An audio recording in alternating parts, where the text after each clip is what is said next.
El gran jerarca nazi Otto Skorzeny jamás renegó de su pasado. Fue coronel austriaco de las SS y además es quien liberó a Benito Mussolini en un hotel del Gran Sassó en un espectacular golpe de mano. También fue el jefe de los comandos de la Wehrmacht quien logró infiltrarse entre las filas enemigas durante la ofensiva de las Ardenas para sembrar la confusión en la retaguardia aliada, intentando pensar en un plan para asesinar al general Eisenhower. Fue él también el audaz héroe militar del Tercer Reich, admirado y condecorado por Adolf Hitler.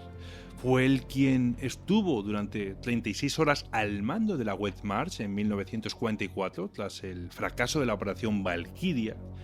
Y sin embargo, este hombre, a quien el alto mando calificó en aquellas fechas como el más peligroso de Europa, logró vivir plácidamente en España hasta su muerte en 1975 a consecuencia de un cáncer de pulmón. Y es sobre esta etapa de la vida de Otto Skorzeny en España sobre lo que ha escrito nuestro siguiente invitado bajo el sello de la editorial Almuzara.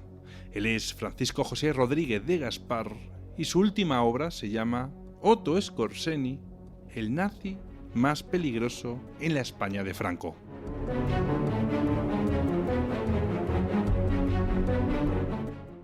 Muy buenas, Paco, y bienvenido a Misterioso Universo en la Red. Muchas gracias a ti por invitarme. Nada, Paco, muchas gracias a ti porque hoy nos vas a hablar de un personaje muy interesante y sé que has buscado y rebuscado un huequito en tu apretada agenda para participar en este programa. Así que bueno, pues te voy a presentar y empezamos con las preguntas. Paco, eres licenciado en Ciencias de la Información, te has especializado en el periodismo y también participas asiduamente en medios de divulgación, tanto en la radio como en la televisión.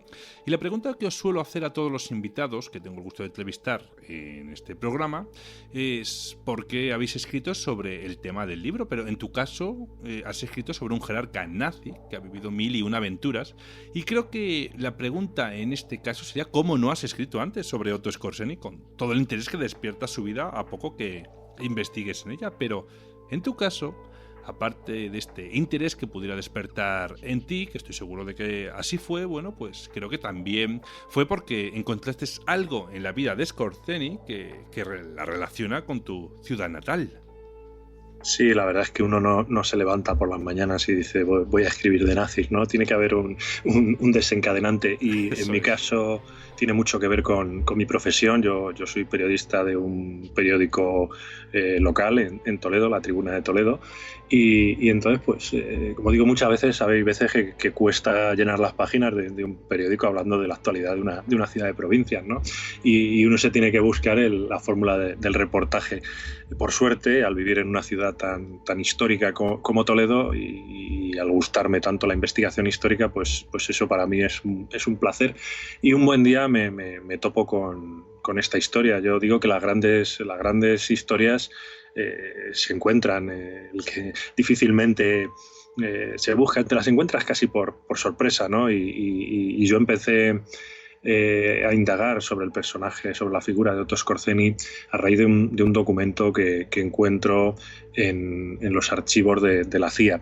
Era un documento, la verdad es que cuando lo vi, increíble. Era una carta firmada por el director del FBI, por John Edgar Hoover, el mítico Hoover, que le envía la carta a Lyman Kirkpatrick, que es el director de operaciones internacionales de la CIA, y les advierte de que en Toledo, en el Alcázar de Toledo, se está preparando una reunión de excombatientes de la Legión Cóndor y miembros de las SS y que planean constituir una sociedad secreta y que Otto Skorzeny es el maestro de ceremonias de todo esto. Entonces yo cuando descubro esta impresionante carta, a partir de ahí empiezo a tirar del hilo y todo eso, yo empecé esta investigación en torno a 2016, 2017, publicando primero unos reportajes en el periódico, pero poco a poco el tema se me fue de las manos. Una pista lleva a otra, una investigación lleva a otra, y yo al final consideré que había material suficiente como para hacer un libro, y la verdad es que yo disfruto casi más con la investigación que a la hora de escribirlo, pero bueno, ya una vez que tienes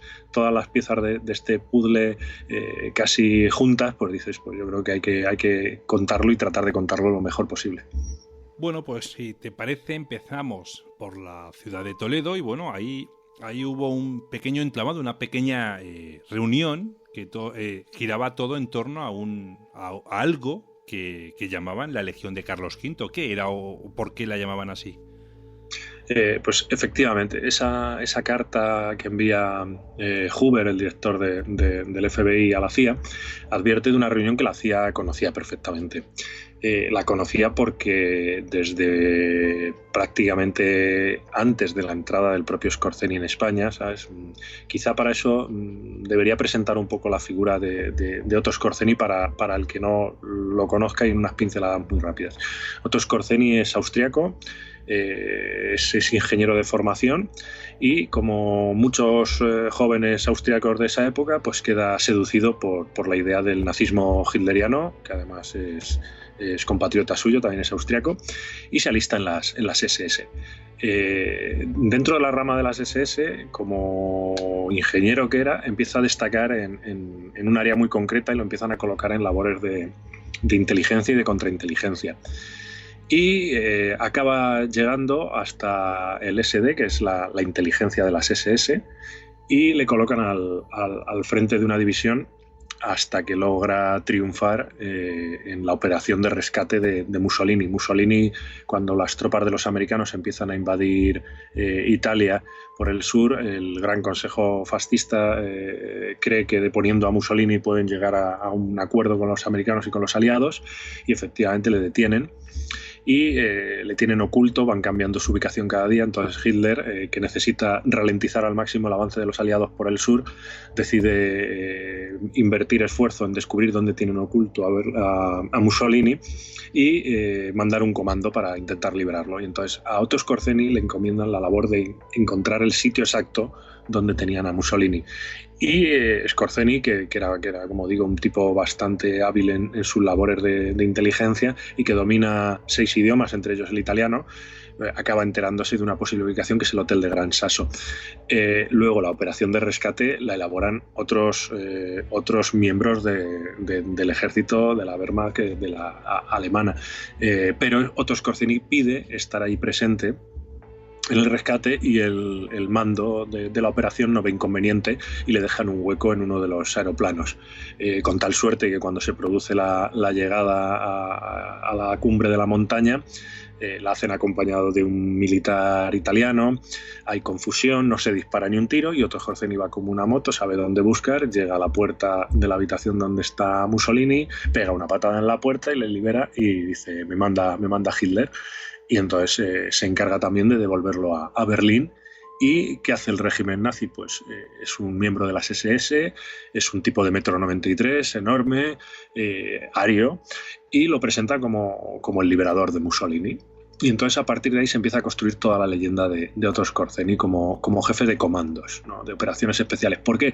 Porque también dentro de las labores de inteligencia él se dedicaba a realizar informes militares, y es una de las primeras personas que en Europa incide en la importancia del adiestramiento de un grupo muy selecto de hombres de cara a realizar misiones de sabotaje, de asesinatos selectivos o de espionaje, y la importancia que esas acciones de comando tienen para decantar la balanza de la guerra. Y a partir de entonces pues se pueden citar muchos ejemplos. Triunfa también en Hungría, realiza misiones en la ofensiva de las Ardenas, cuando realmente le ponen los americanos el mote del hombre más peligroso de Europa, porque logra adiestrar a un grupo de alemanes que habla inglés, pero les enseña a hablar inglés con acento americano. Se visten en un uniforme aliado y se infiltran en las filas del enemigo. Tampoco es que vayan matando por doquier, sino que se dedican a cuestiones tan sutiles como pueden ser cambiar los carteles de sitio, algo que cuando estás haciendo una ofensiva con tanques, con camiones, con suministros, pues es realmente molesto que te indiquen que te cambien una esta de sentido y tengas que perder un montón de tiempo en recolocar y envolver la columna de suministros. Generaron tanta confusión que llegaron a decir que el objetivo final de Scorzeni era matar al general Eisenhower, que era el jefe de la operativa militar de los aliados. Por eso le llaman el hombre más peligroso de Europa. Y a partir de ahí toda esa leyenda que va forjando el carácter de Skorzeny, cuando termina la guerra y él se entrega, es conducido a un campo de desnazificación y finalmente, aunque se le intenta condenar a muerte, queda exonerado de todos los cargos gracias a la labor de 3 abogados norteamericanos, uno de ellos judío, a los cuales estuvo siempre muy agradecido y a los que cita en sus memorias y con los que tuvo incluso contacto posterior en su vida, ya cuando vivía en España. Pues Otto Skorzeny es cuando empieza a colaborar, primero de forma muy sutil, con la inteligencia norteamericana. Todavía no había nacido la CIA, pero faltarían pocos años para que naciera, y poco a poco él ya está presente en esos primeros años de la inteligencia militar norteamericana, y en adelante colaborará de forma más abierta. Y en esos primeros años en los que Skorzeny elige España para huir, él escapa, o más bien le dejan escaparse del campo de desnazificación, y termina viniendo a España. Y la elección de España no es fortuita. Él viene a España porque cuenta con un régimen como es el régimen franquista, que le ve con buenos ojos, sabe que aquí no va a estar perseguido, y además aquí todavía puede hacer uso de esa figura de héroe que se gestó en la Alemania nazi. ¿Por qué? Porque España en aquellos años compartía y bebía mucho de la propaganda nazi. Aquí en España se pueden ver en periódicos de aquella época. No sé, yo he llegado a reunir más de 500 noticias y entrevistas en las que se hace relación a Otto Skorzeny en la prensa, no solo nacional española, en periódicos de provincias, como puede ser el Lanza de Ciudad Real o el diario Imperio de Zamora. O sea, aparecía constantemente sus hazañas y él se dejaba entrevistar como si fuera un personaje famoso. Entonces él llega aquí a España, se siente a gusto y primero empieza a hacer negocios. Tenemos esta faceta de hombre de negocios de Skorzeny que le perseguirá toda su vida, porque es un hombre práctico. Y entonces él monta un despacho aprovechando su carrera de ingeniero de intermediación y empieza a hacer negocios con empresas alemanas, sobre todo acereras, para traer ese acero y el ganar dinero a base de comisiones en España. Por ejemplo, llega a facilitar una compra de acero a la casa Thyssen por valor de $6 millones de la época, estamos hablando en los años 50, para construir trenes y vías en Renfe. Y firma acuerdos bastante favorables económicamente. Pero en esos primeros años la CIA todavía no se fía mucho de Otto Skorzeny, porque Otto Skorzeny juega a muchas bandas. Entonces él alimenta su figura de héroe del nazismo y se acaba convirtiendo en un faro de los elementos de refugiados, entre comillas, del nazismo que acaban llegando a España después de la Segunda Guerra Mundial y de la derrota de los fascismos europeos. Y Skorzeny era el faro porque él no se ocultaba, era un personaje casi público, y entonces alrededor de él empiezan a surgir conspiraciones de todo tipo. Una de esas es la que nos lleva precisamente a Toledo, y ahora, después de todo este rodeo, me incorporo a la pregunta, y es la que nos lleva a la famosa carta del FBI y a lo que se llama la Legión Carlos V. La Legión Carlos V es un proyecto para articular una suerte de ejército de retaguardia en España formado por excombatientes alemanes. Estaríamos hablando de una especie de división azul a la inversa. Es decir, iban a ser alemanes que en el caso de estallar una tercera guerra mundial estarían dispuestos a luchar con bandera española o auspiciados por España contra la Unión Soviética en el caso de una tercera guerra mundial entre Estados Unidos y la Unión Soviética. Eso en los años 50, estamos en el año 1951, es una situación que solo con leer los periódicos de la época era muy real. Hoy en día se habla mucho de la Tercera Guerra Mundial, pero para que los oyentes hagan un ejemplo claro, había periódicos, en esos días se celebra la conferencia de San Francisco en la que se está tratando la cuestión del armamento nuclear de la URSS, y la URSS no quiere renunciar a sus cabezas nucleares. Estados Unidos le presiona y directamente algunos días en la prensa se ponían titulares a 5 columnas que ponía "habrá guerra". Luego en Berlín se produce la muerte por un disparo de un soldado norteamericano en la frontera. Todo eso empieza a enrarecer el ambiente, así que en aquella época sí que se veía como que en cualquier día y faltaba una chispa para que se iniciara la Tercera Guerra Mundial. Y a raíz de eso surge este proyecto un ejército de retaguardia. Este proyecto ha sido tratado por otros historiadores y se conocía popularmente como el Plan Scorzeni. La novedad, la aportación que yo realizo es que concreto que la legión que iba a instaurarse llevaba el nombre de Carlos V y no llevaba el nombre de Carlos V por casualidad, llevaba el nombre de Carlos V porque todas las reuniones tenían como marco final el Alcázar de Toledo. ¿Y por qué? Pues es una cuestión muy curiosa, porque para eso hay que remontarse a orígenes en los que los nazis consideraban a Toledo una ciudad a la altura de lo que podía ser para ellos Nuremberg. Es muy curioso porque en los memorándum y en las cartas y las correspondencias que he ido recopilando y que van recogidas en el libro, los alemanes, siempre que se referían a Toledo, utilizaban la misma palabra, y era peregrinación. Ellos venían a Toledo como a un lugar sacrosanto o sagrado. Y eso tiene su explicación si te metes un poco en lo que es la psique de la propaganda nazi. Ellos, para hacerlo, yo siempre pongo un ejemplo de una coctelera en la que tú vas echando elementos, ¿no? Y vas sacando ahí tus cosas. Entonces, ellos tienen muy presente, por ejemplo, el reino visigodo de Toledo.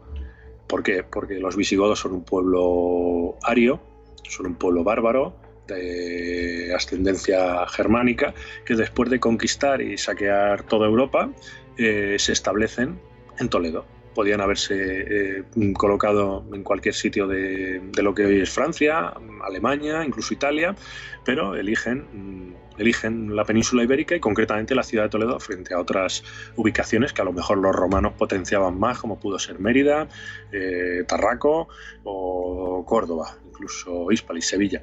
Pues no, pues ellos eligen Toledo. Entonces esa elección para los nazis no es casual. Y además, si siguen metiendo más elementos en esa coctelera ideológica, hay una cosa muy curiosa, y es ellos son y llevan por bandera que son el Tercer Reich, el Tercer Imperio alemán. Pero claro, el Primer Reich es el Sacro Imperio Romano Germánico. ¿Y cuál es el emperador más famoso del Sacro Imperio Romano Germánico? Pues Carlos I y V de Alemania. El emperador Carlos V. Carlos V, si bien es cierto que no tiene una capital política porque gobierna de forma itinerante su imperio, pues si hubiera que elegir y decidir cuál era la capital espiritual, religiosa de Carlos V, pues es, bueno, yo creo que está bastante claro: Toledo, ciudad imperial, con todos los elementos. Masinri construye su palacio imperial en Toledo, el Alcázar de Toledo. Ya tenemos la ubicación: los visigodos, luego Carlos V y en el Alcázar. Y encima en el Alcázar se produce un tercer elemento que hay que añadir a esa coctelera ideológica que batían los nazis, y es que en el Alcázar de Toledo, cuando estalla la Guerra Civil Española, se produce lo que desde la prensa alemana se vende como la primera victoria del fascismo sobre el comunismo en un campo de batalla. Es el asedio del Alcázar de Toledo. Los atrincherados en el Alcázar son liberados, y eso se vende, se va siguiendo día a día como si fuera un serial por la prensa alemana.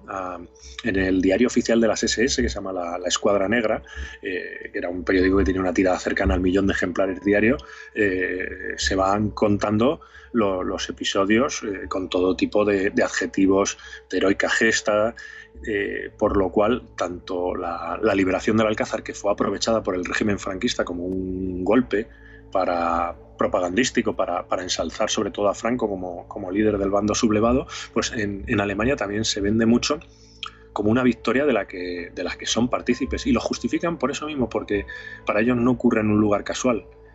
El fascismo tiene que vencer al comunismo en Europa, en el mundo, por primera vez en la ciudad de los godos, en la ciudad de los visigodos, en la capital espiritual del Primer Reich, y precisamente en el palacio que manda a construir Carlos V.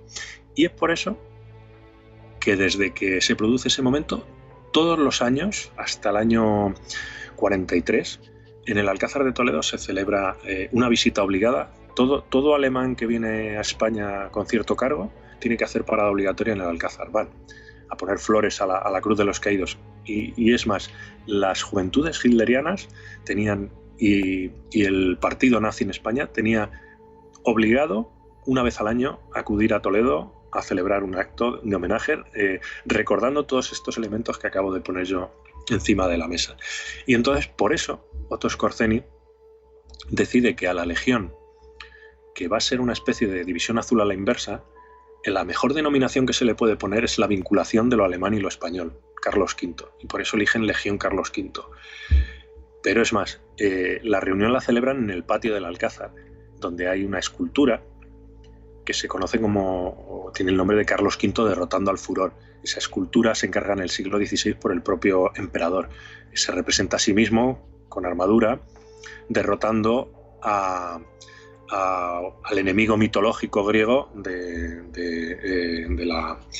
furor, el furor. Entonces, en aquella época, eso tiene una simbología, ya la tenía para Carlos V, él hace una simbología como que él derrota al furor, que el furor es el enemigo, y en aquella época, cuando él encarga la escultura, el furor es el turco, porque los derrota en la batalla de Lepanto.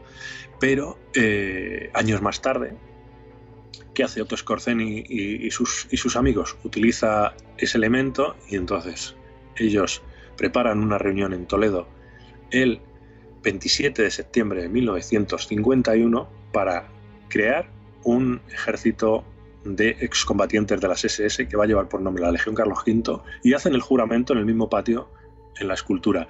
Y para ellos, Carlos V ahora no está derrotando al turco ni al furor, está derrotando al comunismo, que es su enemigo. Pero además, ese mismo día, Otto Skorzeny, que es un tipo poliédrico y que juega a todas las bazas, no quiere pasar la oportunidad del poder de convocatoria que tiene la cita en Toledo, porque no es una cita elegida al azar. Esos días se conmemoraba el 15 aniversario de la liberación. Nos puede parecer una fecha muy forzada, ¿no? Un 15 aniversario, pero para el régimen franquista en absoluto, era algo que querían ensalzar. Entonces, durante todos los actos de homenaje, además, el día 28, que sería el día más importante, por así decirlo, donde se hacía una misa, una ofrenda floral y tal, Skorzeny también se encarga de orquestar una segunda reunión. Si el día 27 se trata la cuestión militar, el día 28 se trata la cuestión política. ¿Y qué es lo que ocurre en la ciudad de Toledo, que también advierte la CIA? Pues se celebra lo que se conoce como una internacional fascista. Mejor dicho, es una reunión especial de una internacional fascista, al igual que pasaba en esos años, y se empiezan a producir internacionales socialistas. Los movimientos de corte fascista intentan ser lo que ellos llaman como una tercera fuerza frente al capitalismo y frente al comunismo. Y se celebran dos internacionales fascistas muy conocidas, en Roma y en Malmo, en Suiza. Pues después de la reunión de Malmo, se acuerda celebrar en Toledo esa reunión especial. ¿Para qué? Porque todos los líderes de los partidos de extrema derecha europeos quieren venir a Toledo para conocer al que denominan el hombre hecho leyenda, que es el general Moscardó. Se hacen unas fotos con él que yo en mi investigación he podido encontrar en un fondo fotográfico en el Archivo Provincial de Toledo, que pertenecía a una casa de fotografía muy conocida en la ciudad, que era Fotografía Rodríguez, que se encargaba de fotografiar todos los actos oficiales en la época franquista. Y ahí se pueden ver las fotos que demuestran que la reunión se celebra y que lo que está advirtiendo tanto la CIA como el FBI es verdad.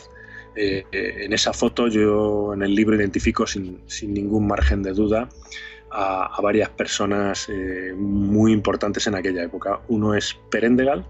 Perendegal es el líder de la extrema derecha sueca, es el organizador de la reunión que antecede a la de Toledo, y aunque aquí en España es poco conocido, pero si les digo que es el amigo íntimo, incluso padre político en sus primeros años del fundador de IKEA, pues ya a la gente le suena mal. Más, curiosamente, el fundador de IKEA a lo largo de sus años tuvo que repudiar un poco la figura de Perendegal, aunque poco antes de morir sí que dijo en una entrevista que era el mejor hombre que había conocido jamás. Y jugaba a un doble juego. Otra de las personas que asiste a la reunión es Maurice Bardet. Maurice Bardet es el padre ideológico de Jean-Marie Le Pen, el padre de Marine Le Pen, la actual candidata al gobierno de Francia, y es el padre también de los partidos de extrema derecha franceses. Pues ese hombre también asiste a Toledo. También podemos encontrar a Paul von Thinen, que era un jefe de propaganda de las SS en el frente ruso. También está Priester. Priester es el hombre que organiza el proyecto del Volkswagen, del coche del pueblo. Pues toda esa gente se reúne en Toledo. También hay un monje croata, un monje Ustacha. Los Ustacha es un partido político ultrarreligioso que apoyó a los nazis en Croacia. Este hombre era un monje franciscano y se cuenta que los propios monjes franciscanos Ustacha eran guardianes de los campos de concentración en Croacia y que se caracterizaban por su violencia. Pues tenemos también a un monje Ustacha, Abraham Komaric, presente en Toledo. Con todo ese caldo de cultivo, ¿qué es lo que hace Skorzeny? Skorzeny está jugando, como he dicho antes, a todas las bandas, y por un lado está asegurándose un papel destacado en la configuración de lo que pueda ser un ejército de retaguardia que se está montando en España, y lo está montando él, pero en Alemania hay un ejemplo similar. El coronel Schnedt está montando algo parecido bajo su nombre, buscando también excombatientes que estuvieran dispuestos a luchar en bando norteamericano contra los rusos. Y todas esas articulaciones, el Skorzeny tiene contactos con el coronel Schnedt y habla con otros grandes generales que ya estaban retirados, como Guderian o personajes muy importantes de lo que fue el ejército alemán. Pero finalmente no estalla ningún conflicto. Entonces, bueno, esa baza la juega, pero claro, con el paso de los años se vio que no estalló una tercera guerra mundial. Y por otro lado estuvo la cuestión política, en la que él se aseguró estar presente en la mayoría de intrigas, de conspiraciones, ayudar a antiguos nazis que estaban siendo perseguidos en Europa a escapar a Sudamérica, lo cual le ganó la fama de ser el líder de la supuesta Odessa.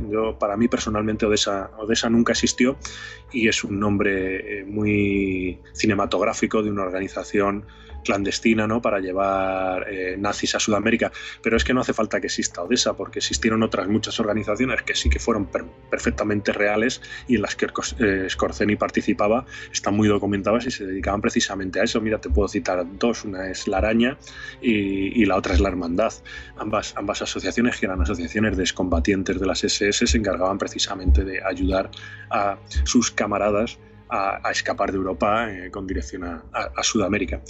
Y ese es el caldo de cultivo y el panorama que me llevan a mí a la figura de Otto Skorzeny, y que Otto Skorzeny juega un papel importante en las reuniones de estos 2 días en Toledo.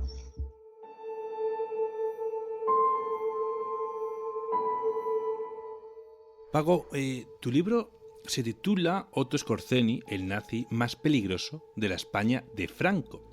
Se sabe muy bien que Francisco Franco, bueno, pues siempre ha intentado evitar verse relacionado con los nazis, por lo menos a cara descubierta, y sin embargo, por otro lado, les ofrecía asilo en España tras la Segunda Guerra Mundial, al igual que le ofrecieron asilo en otros países completamente distintos y diferentes continentes. Pero ¿sabemos si Franco se llegó a ver alguna vez con Otto Skorzeny? ¿Cuál era la relación de Franco con Otto Skorzeny?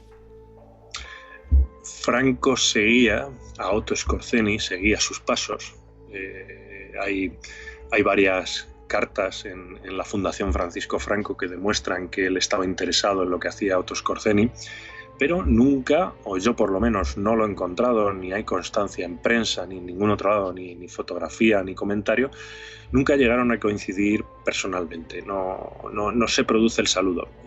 Yo creo personalmente, y esto es una opinión mía personal, que Franco quería marcar las distancias con alguien como Skorzeny. ¿Por qué? Porque aunque él ideológicamente esté cercano a todos estos refugiados, entre comillas, nazis,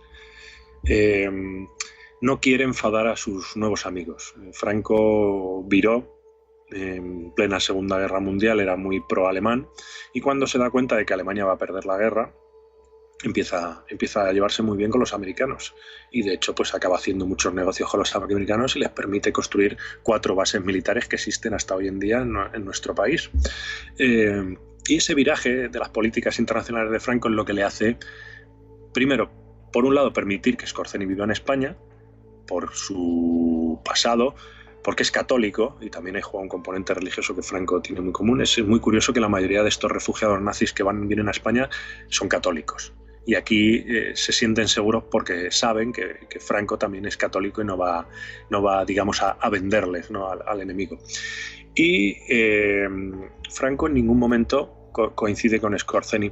Es muy curioso porque en estos 2 días, que como bien he dicho, el régimen franquista exalta lo que ellos llaman la gesta del Alcázar en el 15 aniversario, se estén produciendo unas reuniones de tan alto nivel con líderes políticos de la mayoría, de hasta 11 países de Europa, de extrema derecha en Toledo.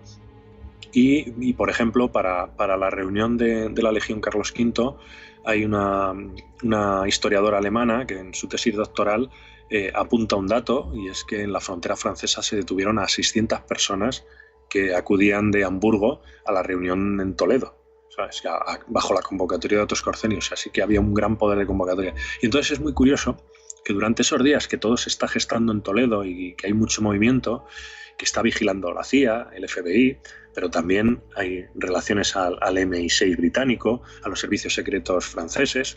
Todos están pendientes de lo que está ocurriendo en Toledo por la presencia de esta gente. Pues Franco no aparece. Franco, que su gran baza de cara a ser jefe del Estado fue la liberación del Alcázar de Toledo, y que su régimen ensalzó eso hasta la categoría de gesta universal, ese día, que es el primer día en el que se puede hacer la foto a gusto y presumir de eso, no acude a Toledo. ¿Y dónde está Franco en esos días? Pues Franco aparece en los periódicos. Por ejemplo, hay una portada en el diario La Vanguardia en la que ese mismo día, ese día 28, aparece con su nieta en brazos. Y ese día Franco está como disfrutando de la familia, y así lo ponen en los periódicos, ¿no? Que es raro que un hombre que cada vez que venía algún mandatario internacional a España, lo primero que hacía era llevarlo a Toledo y luego al Valle de los Caídos y al Escorial. Eran como las 3 paradas obligadas. Pues esos días no aparece en Toledo. Pues ¿por qué? Pues en el Archivo General de la Administración en Alcalá de Henares hay un documento que demuestra que el gobierno franquista era plenamente consciente de lo que estaban haciendo Otto Skorzeny y sus amigos esos días en Toledo.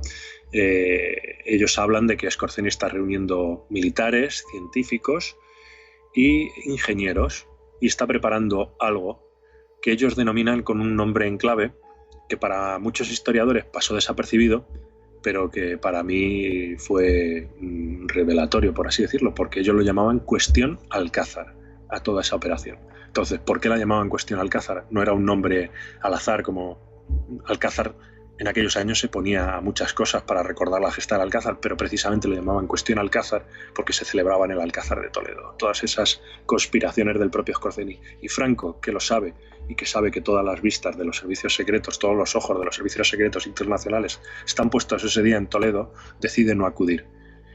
Y para más Inri, no acude ese día, no aparece por ningún lado porque no quiere que se le vincule en ninguna foto ni en ningún acto por casualidad con este tipo de gente, por lo que le pueda pasar con los aliados. Pero días más tarde viene en visita oficial el presidente de Filipinas. ¿Y dónde va Francisco Franco con el presidente de Filipinas? Al Alcázar de Toledo. Se ve que tenía ya ganas, tenía mono, y no pudo aguantar ni 2 o 3 días y tuvo que ir a hacerse la foto a su Alcázar de Toledo. Y eso sí que demuestra que Franco era conocedor de todos los planes de Skorzeny. Vamos, no solo por eso, sino que existe correspondencia que pertenecía al propio Skorzeny, que le mandaba a través de un monje, el padre Conrado de Hamburgo, que fue un alemán que llega a España. Él aprende español en Sudamérica y llega a la zona de Orihuela y vive la guerra civil y se alista en la Legión Cóndor. Y cuando termina la guerra civil no duda en alistarse en la División Azul y luchar también contra el comunismo con bandera española. Este hombre sí que se cartea mucho con Franco, sí que existen fotos de él con Franco, y es el enlace que utiliza Otto Skorzeny para presentar al gobierno franquista su plan. Y le presentan su plan, su Legión Carlos V. Tanto al propio Franco, al que, según una carta que se conserva, Conrado de Hamburgo le cuenta todo, pero no se sabe si hubo respuesta o no por escrito, no se conserva o no ha sido encontrada en ningún archivo todavía. Pero también hablan con otros mandos, como puede ser el general Vigón o Muñoz Grandes, que era el famoso general de la División Azul, en los que Skorzeny trata de buscar apoyos para intentar articular ese ejército suyo. Como bien he dicho, pasan los años, finalmente no está en una tercera guerra mundial, el gobierno de Franco no se mete en ese berenjenal y el tiempo va pasando. ¿Y qué es lo que hace Otto Skorzeny? Pues si en un momento conspiraba por un posible resurgir de un Cuarto Reich o de una gloria alemana, pues empieza a ser más práctico, ya hace negocios abiertamente con los americanos, no tiene ningún tipo de reparo, les vende acero para construir esas bases norteamericanas que les ha dejado poner en España Franco, y trabaja ya muy directamente con la CIA hasta el punto de que llega a facilitar armas a la CIA y se encarga muchas veces de realizar labores de asesoramiento mercenario.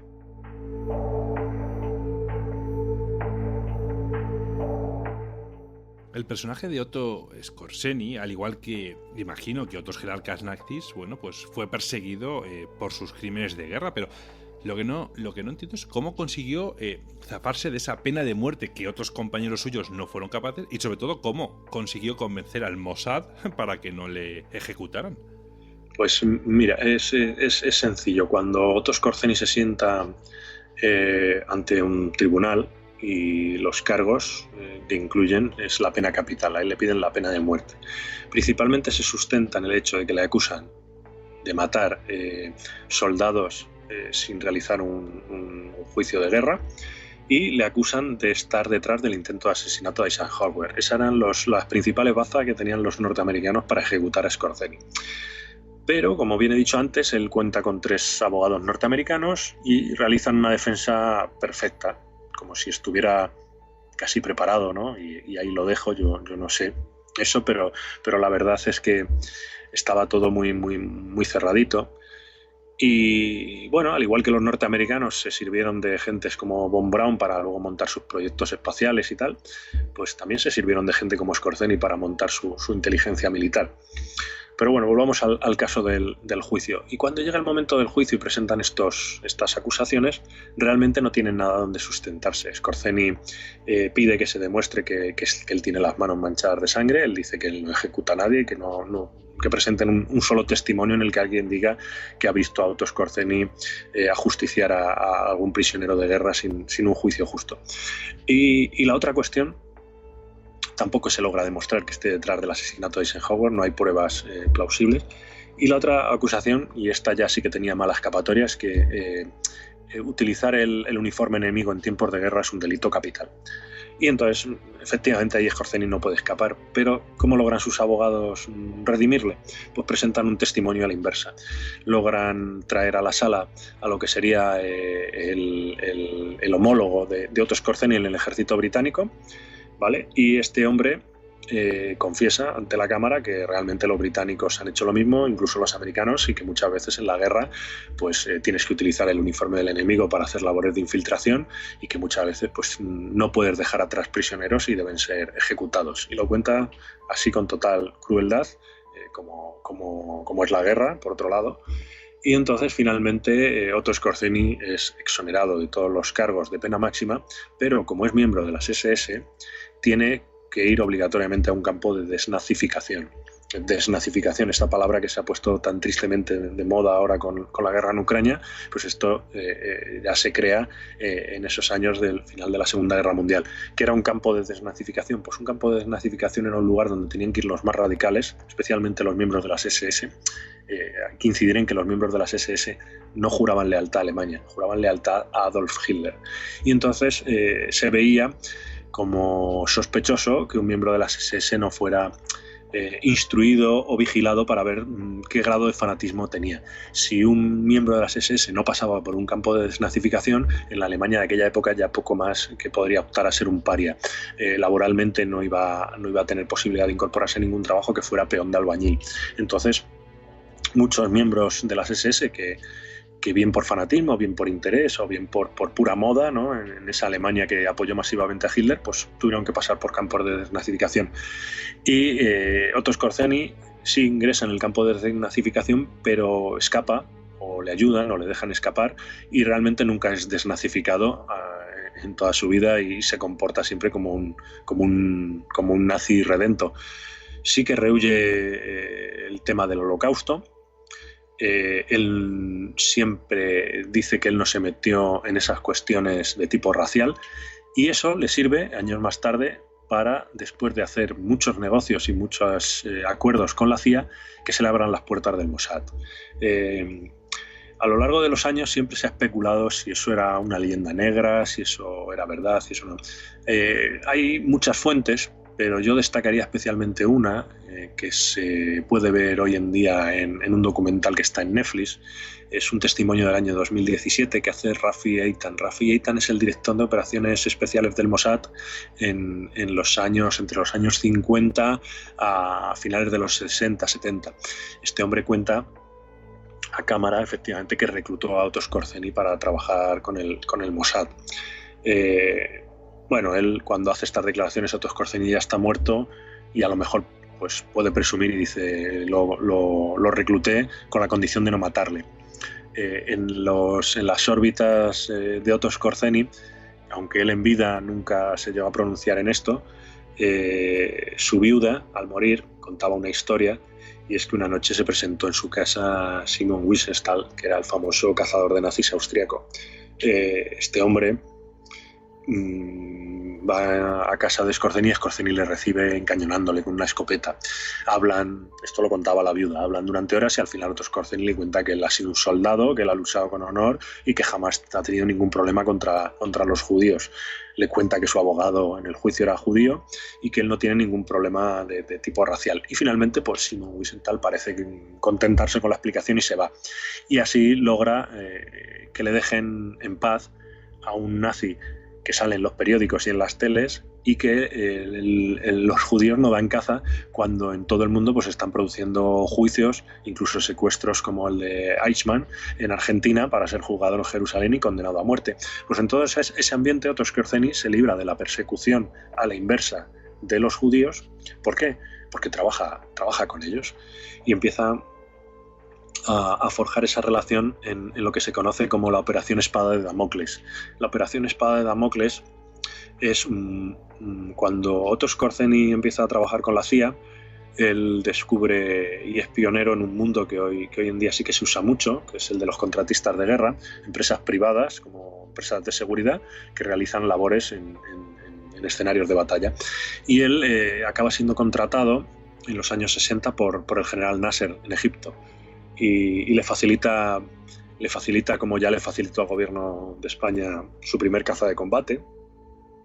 Y le facilita, Nasser tiene muy claro que la única forma de hacerse respetar ante el gobierno de Israel es tener su propio programa de misiles. Y entonces Otto Skorzeny le dice, bueno, no te preocupes que yo te busco científicos que estuvieron en el programa de misiles de los V1 y los V2 con Von Braun, pero que no han sido reclutados por los norteamericanos. Y entonces se dedica a llevarlos a Egipto. Y posteriormente, cuando el Mossad le contacta y le dice, pero a ver, ¿qué estás haciendo? Otto Skorzeny traiciona a esos científicos alemanes que él mismo ha llevado a Egipto, da sus direcciones y el Mossad les envía una serie de cartas bomba. Lo más flagrante de todo esto llega al punto de que a Otto Skorzeny se le acusa personalmente de la muerte de uno de estos científicos. Esta sería la última operación en la que Skorzeny se podía haber manchado las manos. Realmente no hay ninguna prueba documental que sustente esto, pero hay varias acusaciones y en especial hay un trabajo de investigación de dos periodistas alemanes con raíces judías que lo cuentan y dicen que Skorzeny mata a este hombre y hace desaparecer su cuerpo en ácido. Y todo esto sería uno de los trabajos que realizó con el Mossad, pero a lo largo de los años tuvo otros muchos trabajos, quizá no tan sonados o tan conocidos, pero él sí que mantuvo cierta vinculación tanto con la CIA como con el Mossad hasta el mismo día de su muerte. De hecho, el día de su fallecimiento, en el funeral, acude Joe. Joe es Joseph, es el jefe del Mossad en Múnich. Pues ese hombre acude personalmente a Madrid al funeral de Otto Skorzeny, y fíjate qué irónico que un judío, un miembro del Mossad, rinda el último adiós a un nazi rodeado de todos sus amigos, también nazis como él.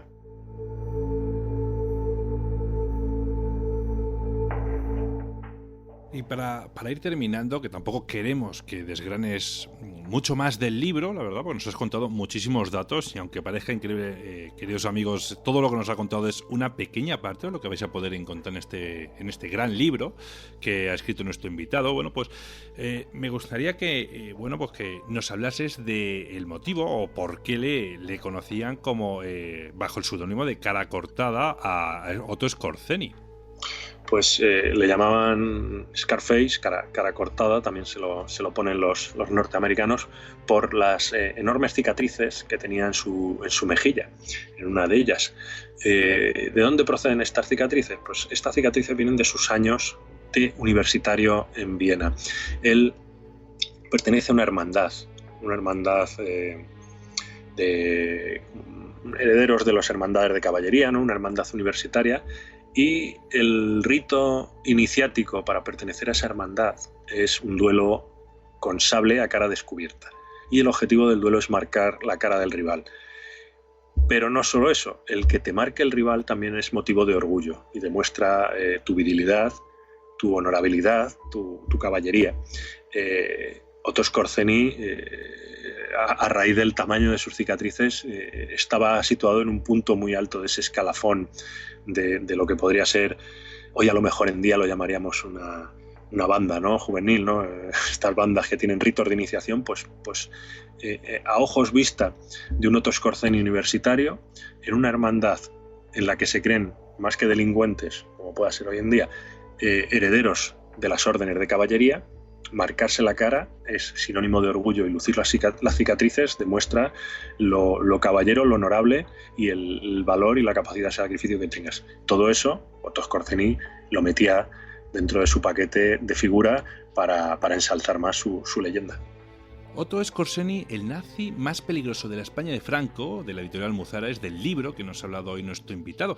A través de este libro vais a poder encontrar los diferentes negocios que llevó a cabo durante su estancia en Madrid, Otto Skorzeny, de cómo intentó crear un ejército secreto en España con antiguos miembros de la Waffen-SS, o, por ejemplo, sobre cómo manejaba esa contrainformación para conseguir todo aquello que os se propusiera. Así que os va a encantar, sinceramente, este libro, porque habla sobre este jerarca nazi lleno de sorpresas, os lo aseguro, lo recomiendo. Así que nada, Francisco, si quisiéramos seguir tu estela en las redes sociales, blogs o canales de divulgación, ¿cómo y dónde podríamos hacerlo? Pues en redes sociales estoy en Twitter, ¿sabes? Se me puede encontrar en Twitter, Rodríguez Paco, y realmente, aunque tengo perfil en Facebook, hace ya muchos años que no lo actualizo apenas, y la verdad es que ahora mismo solo estoy presente en Twitter. Pero bueno, también me pueden seguir a través de las noticias del periódico en el que trabajo, de La Tribuna de Toledo, y bueno, a través de los libros que esperamos seguir sacando de aquí en adelante. Por supuesto, y estaré encantado de seguir leyendo todos tus trabajos y bueno, por supuesto tienes un hueco muy grande en este programa para participar tanto como quieras y desees. Así que, Francisco, muchísimas gracias por hablarnos de tu último trabajo y por el tiempo que nos has dedicado hoy. Cuídate mucho y un abrazo. Pues nada, muchas gracias a ti, Víctor, y nada, a tu entera disposición.